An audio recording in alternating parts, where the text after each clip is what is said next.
So just to answer your question, insulin resistance and diabetes is definitely not a myth. The myth that we're trying to explain or get people to realize that eating jelly donuts and eating carbohydrates and eating carbs or processed sugars or whatever you want to call it, high glycemic index foods, highly refined sugars, carbs, does not give you diabetes unless you have the genes for it. If you are diabetic, because your mom and dad are diabetic, and you inherited the genes for it, even overeating fat and protein reveals your diabetes sooner.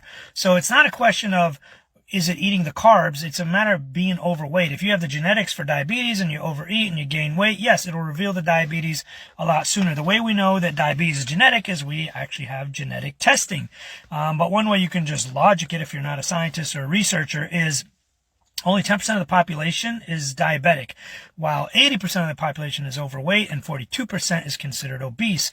So if all it took was being obese and overeating to become diabetic, then almost the entire country would be diabetic, almost the entire world.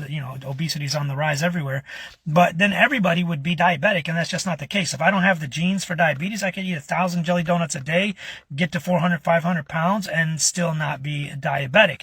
If I am diabetic and I overeat and I gain weight, then my insulin resistance shows up, diabetes shows up, and you become diabetic. So I hope that explains it. If you still have questions, feel free to chime in.